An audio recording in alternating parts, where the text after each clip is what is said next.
Bonjour, bienvenue dans cette édition de Masterclass CCI International PACA. Aujourd'hui, nous allons parler de stratégie internationale avec un épisode numéro 2 qui s'intitule « Comment je m'implante à l'étranger ?» Et pour ça, je reçois Patricia Daou. Bonjour Patricia. Bonjour Régis. Donc Patricia Daou, vous êtes conseillère en développement international pour CCI International PACA. Et vous avez un certain nombre de domaines d'expertise, dont le juridique, le réglementaire et la logistique.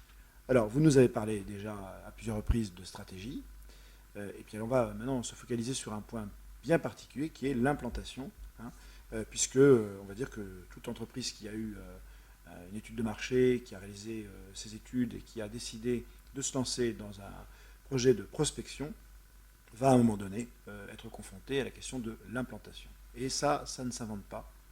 Non, ça ne s'invente pas. Comme toujours, l'international ne s'improvise pas. Et lorsque l'entreprise a pris la décision de s'implanter, cela suppose, alors peut-être que c'est pour répondre à un appel d'offres et qu'il faut qu'elle crée une société locale. Ce n'est pas impossible. Donc, peu importe ses motivations, elle a décidé de s'implanter. Elle a en amont vu avec tous ses associés ou administrateurs l'autorisation, puisqu'il faut un procès verbal qui permette, dans le cadre d'une assemblée générale, de valider, de mettre en place une société à l'étranger. Donc il faut un capital social minimum, tout ça. Donc il faut déjà qu'en amont, les associés soient d'accord. Mais imaginons donc qu'elle veuille répondre à un appel d'offres, se posera la question de la façon dont elle va s'implanter, des modes d'implantation. Alors, on a 3 modes d'implantation. On a soit je veux m'implanter de façon extrêmement légère parce que je veux là aussi vérifier que le marché est bien porteur et je peux prendre, on va dire, le bureau de liaison, le bureau de représentation. Attention, le bureau de liaison n'a pas pour vocation à avoir une activité économique. Donc c'est comme si vous mettiez votre salarié à l'intérieur d'un bocal, mais il ne peut pas avoir accès aux clients. Donc c'est une étude de marché, une analyse locale à faire sur le territoire, mais ce n'est pas forcément la panacée pour pouvoir monter une activité sur un territoire. D'autant plus que si le dirigeant souhaite s'implanter en Chine, par le biais d'un représentant, d'un bureau de liaison, il serait soumis à un impôt comme s'il était une société. Donc il y a, on va dire, aucune raison de choisir le bureau de liaison si vraiment on n'a pas l'objectif de faire une étude de marché. Alors une autre forme peut-être d'implantation. Oui, c'est la succursale. D'accord. Alors la succursale, c'est en fait un petit bout de la société française qui va s'implanter à l'étranger. Ouais. C'est un mot peut-être un peu simple. L'excroissance. Voilà, exactement, oui. Ouais. Mais attention, ça veut dire responsabilité solidaire et illimitée pour tous les actes que son préposé ferait sur le territoire, mais ça veut dire une distinction entre la fiscalité locale et les distinctions entre la fiscalité française. Oui. Sauf que c'est une même et seule société, même si c'est un petit bout d'elle-même sur l'étranger. Donc il va falloir qu'elle fasse une comptabilité double, franco, par exemple, algérienne, pour la France, et franco-algérienne pour l'Algérie. Donc la difficulté, ce sera de trouver une clé de ventilation pour empêcher qu'on soit imposé 2 fois sur un même revenu. Donc là, c'est vraiment un art de travailler là-dessus et il faut vraiment avoir le personnage clé qui est l'expert comptable, le commissaire aux comptes et qu'il travaille avec ses réseaux sur les différents pays d'implantation. Et la troisième forme, c'est celle de créer, alors je dirais une filiale, mais le terme filiale, c'est parce qu'on a au moins 50% de participation dans la société à créer, ou tout simplement une société lambda, on crée une société sans qu'il y ait pour autant un lien de filialisation. Donc, on va rester sur ce troisième cas, si vous le voulez bien. Donc, je m'implante à l'étranger, je crée une société, et là, je me pose d'autres questions. C'est bien beau, je crée une société, mais laquelle ? Et est-ce que ce que je connais comme forme juridique va être l'équivalent sur le territoire ? Est-ce que j'ai besoin d'avoir un partenaire local ? Est-ce que j'ai besoin de libérer le capital immédiatement ? Est-ce que je peux libérer qu'en partie, donc souscrire et avoir en partie ? Et si j'ai besoin d'un partenaire local, à combien ? Autre question, est-ce que je vais pouvoir rapatrier les dividendes ? Qui va gérer la structure ? Est-ce qu'il va me falloir des actes notariés ou pas ? Alors, il y a des exemples que vous pouvez citer dans ce domaine ? Oh, il y a plein d'exemples, oui, parce que je suis une société, elle a une dénomination sociale en France, et puis elle se dit, tiens, je vais ouvrir ma structure en Algérie avec cette même dénomination. Puis elle ne prend pas soin de protéger sa dénomination sociale, donc elle va la donner à la société. Oui. Sauf que si la société ne fonctionne pas, qu'est-ce qu'on fait de cette dénomination? Si le partenaire qui a été choisi à 51%, puisque une des contraintes de l'Algérie, c'est d'avoir un partenaire local à 51%, bah, est-ce que si la société ne fonctionne plus, qui va pouvoir récupérer cette marque? Donc on l'appelle marque, mais enfin c'est la dénomination commerciale. Donc il y a pour moi l'obligation, enfin, c'est ce que je conseillerais en tout cas aux dirigeants, c'est de déposer auprès de l'organisme, l'équivalent de notre INPI en Algérie, de déposer la marque et de faire une licence de marque à la société en question. Bon, ça c'est une des contraintes, mais il y en a plein d'autres. Hein. Il faut se préparer, on a bien compris, en amont. Ah oui, bien évidemment. Alors, c'est très important, il y a aussi des choses à faire sur place.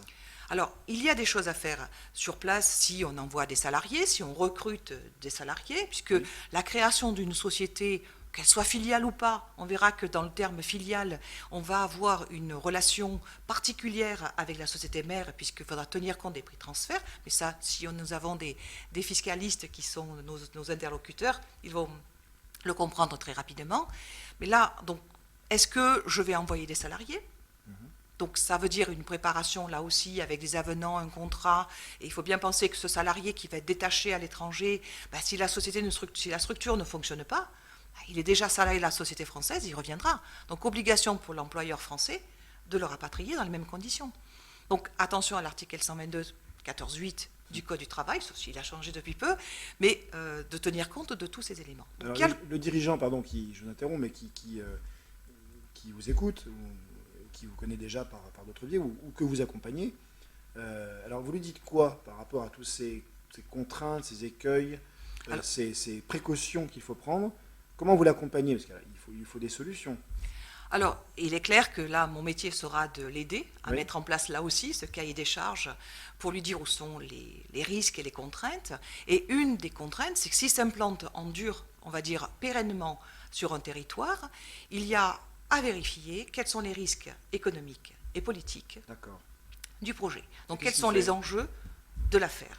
Au-delà du fait qu'il va s'informer sur les critères de stabilité, etc., politique par exemple, qu'est-ce que l'on fait sur le plan pratique, sur le plan, on va dire, quasiment commercial, au cas de coup dur, qu'est-ce qui se passe? Alors, je ne dirais pas trop commercial, je dirais plutôt risque. Oui. Comment je vais gérer ces risques? Eh bien, il existe des couvertures. C'est tout simple, hein, le risque zéro n'existe pas. Mais il existe auprès de COFAS, alors je parle COFAS, mais vous avez Unistrat également, qui était une ancienne filiale COFAS, une ancienne branche de COFAS, pour couvrir ces risques économiques et politiques. On s'implante pérennement, on va investir durablement sur un territoire. Il est normal de vérifier que sur ce territoire, on soit obligé de repartir très rapidement pour une raison X, il y a des événements qui sont très violents, il faut en repartir. Donc on va prendre en charge cette couverture de risques économiques et politiques qui fait que si, pour une raison X, il y a un embargo, pour une raison X, le gouvernement change, il faut pouvoir récupérer la mise qu'on a fait sur ce territoire. Donc, je conseillerais aux dirigeants de regarder toutes les conventions bilatérales qui auraient pu être passées. Donc, je reste sur l'Algérie, mais ça peut être sur n'importe quel pays, on raisonnera de la même façon. C'est quelles sont les conventions internationales qui peuvent exister entre la France et ce pays-là. Et la France a été un des pays qui a signé le plus de conventions bilatérales. Donc, ça va être des conventions internationales de non-double imposition, ça va être des conventions internationales de sécurité sociale, ça va être des conventions internationales de garantie de l'investissement et avec réciprocité. Voilà. Donc il y a un certain nombre de garanties qui font que vous, Français, vous implantez sur ce territoire-là, vous pouvez être garanti des risques économiques et politiques. Alors on sécurise par de la préparation en amont, par un certain nombre de précautions et de couverture de risques dont on venait de parler. Il y a aussi une autre manière de se sécuriser, c'est de ne pas s'implanter en étant seul, mais en s'appuyant sur des réseaux et des partenaires. Oui, il y a beaucoup à dire dans l'implantation, bien évidemment. Là, il est clair que plus vous êtes accompagné en amont pour pouvoir vous implanter, et je parle d'implantation durable, c'est de travailler avec des réseaux. Alors, ce n'est pas exactement les mêmes que les réseaux qui sont sollicités pour ce qu'on appelle la prospection en général. Exactement. Il y a d'abord notre ossature, c'est notre colonne vertébrale, c'est Business France et tout son réseau à l'étranger. Il y a également les CCI françaises, dont c'est le métier de faire une domiciliation légère. Donc on n'en a pas parlé tout à l'heure, mais il y a encore beaucoup de choses à dire là-dessus.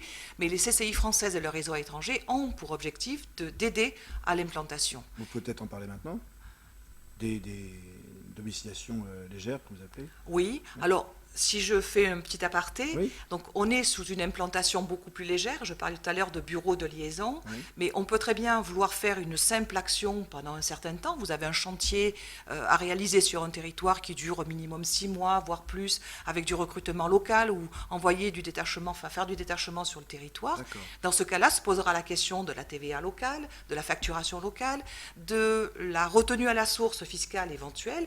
Donc l'idée, c'est d'avoir une domiciliation légère, le temps de réaliser ce chantier plutôt que de créer une société. Et là, les CCI françaises Absolument, c'est leur métier. jouent leur rôle, d'accord. Très Oui, bien. mais il n'y a pas que. D'accord. Il y a Alors, déjà je vous des laisse, CCI je vous françaises. laisse détailler la liste des autres partenaires. C'est important qu'on les connaisse tous et que vous les regardiez tous. Oui. Donc les missions économiques. Alors, les missions économiques à l'étranger sont en référence avec le ministère des Affaires étrangères, puisque là aussi, on va avoir des informations très intéressantes, surtout s'il y a des financements qui sont octroyés au gouvernement étranger et qui peuvent bénéficier à nos entreprises. Donc, on sera peut-être plus sous l'angle de marché aussi, hein, c'est plus sous l'angle de la prospection, mais c'est très important de le savoir.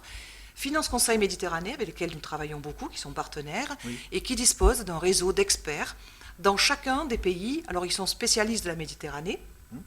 Ils ont réussi à faire entrer leurs membres, donc ils les ont recrutés, ils ont identifié, ils sont rentrés dans une phase de charte qualité et ils sont des gens de très bonne facture sur ce territoire.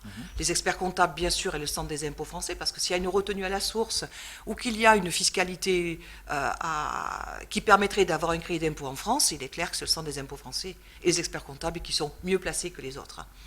Les CCEF, alors les conseillers du commerce extérieur de la France n'ont pas pour vocation de vous aider à l'implantation, mais nous avons une solution que nous avons mis en place avec mes autres collègues de la CCI International PACA, c'est le portage. Et la plupart du temps, ces grands groupes ou les conseillers du commerce extérieur de la France peuvent faire ce portage. Ah oui. Donc c'est aussi une forme d'implantation, plus soft peut-être, quoique, on peut avoir tous les cas de figure. Les banquiers, puisque les banquiers ont des attachés sectoriels et en tout cas géographiques implantés sur chacun de ces pays, et ils peuvent aussi accompagner à l'implantation. Les consultants export, c'est évident aussi. Là, on est sur du privé, donc il faudra faire attention aux coûts et aux cahiers des charges à leur mettre en place. Et puis les autorités locales étrangères qui sont bien évidemment impactées au premier plan, puisque si je reste sur l'Algérie, vous avez la CACI, qui est la chambre de commerce algérienne par excellence, vous avez l'ANDI, l'Agence nationale de développement et d'investissement. Voilà. Il y a beaucoup d'organismes qui sont susceptibles de vous aider, en tout cas d'aider nos entreprises à s'implanter à l'étranger. Et il y a donc CCI International PACA, Oui. qui tous les ans, on va dire, opère un certain nombre d'actions. Peut-être que vous pouvez revenir dessus. Qu'est-ce que vous proposez aux dirigeants d'entreprise qui voudraient, sur un plan pratique, être accompagnés dans son implantation? Alors là aussi, là je vais prêcher un peu pour moi, oui. C'est mon métier, je suis passionnée, et puis donc quand je parle d'aspects juridiques sur l'implantation, sur les contrats, enfin on verra sur d'autres schémas, l'idée c'est d'aider le dirigeant à mettre à plat son projet, parce que la plupart du temps il sait ce qu'il doit faire, mais la mise en place ou de l'analyse des points à voir, avec qui, auprès de qui, ça fait partie de nos métiers. Nous avons aussi des actions collectives, oui, où nous avons des salons professionnels. Actuellement, nous avons une collègue qui est partie sur la Côte d'Ivoire pour faire... Au Sénégal. Au Sénégal, voilà, pour aider à... Alors, c'est pas forcément l'implantation, mais une fois qu'on a trouvé le partenaire, se posera la question du mode d'implantation. C'est ce que vous appelez les missions d'affaires, ça, hein? Les missions d'affaires, oui, qu'on peut appeler sous forme de forum, oui, salon professionnel. Quel que soit le mode de déplacement, c'est toujours un plus, un enrichissement pour le dirigeant, parce qu'il va juger sur place de la véracité, de sa capacité à s'implanter. Voilà, je voulais juste revenir sur le Congo, par exemple. Oui. Sur le Congo, on peut penser avoir un chantier qui peut durer plus d'1 an, comme auprès de grandes sociétés comme Total, mais il ne faut pas oublier que ce n'est pas parce qu'on va sur un territoire, qu'on envoie un salarié, qu'on est libre d'une implantation. Oui. On va devoir obtenir une autorisation de travail, j'allais dire temporaire, pour cette personne, même si elle va chez un client, chez le donneur d'ordre, on doit tenir compte toujours de la réglementation des pays où l'on va, implantation en forme juridique ou pas, mais vous voyez que même si on n'est pas implanté en propre, on doit quand même se cantonner, ou du moins rechercher la réglementation applicable sur le territoire donné, pour tout déplacement d'ailleurs. Très bien. Patricia, on arrive à la conclusion de cet éclairage sur la question de l'implantation. En résumé, quelles sont pour vous les clés d'une implantation réussie? Il y en a beaucoup, c'est Oui, tout. Hein, c'est résumé, vraiment partir sur tout ça, c'est de s'informer, ça c'est clair qu'on doit s'informer avant. Prendre une décision de partir à l'étranger, ça nécessite de s'appuyer, je répète, sur des experts. Donc il y a aussi pour la Chine, je pense à des cabinets d'avocats qui sont vraiment experts, spécialistes. Et je crois que là aussi, il faut tenir compte de la gouvernance. Parce que ce n'est pas parce que vous avez créé une société que votre modèle français est duplicable en l'état. Donc il va falloir tenir compte de cet interculturel. Je reviens à nouveau sur l'interculturel qui est aussi très important, parce qu'on ne peut pas créer une société, y intégrer un dirigeant s'il n'a pas la culture locale. Donc la plupart du temps, on crée des sociétés et on y met à l'intérieur des personnes locales. Mais on ne peut pas dupliquer ce qu'on a fait directement en France. D'accord. Donc s'informer, être accompagné et rester toujours humble. Absolument. Ah oui, l'humilité, c'est vraiment l'élément le plus important. Merci Patricia. Merci à vous. Nous vous retrouverons dans une prochaine édition de Masterclass. Merci beaucoup. Au revoir.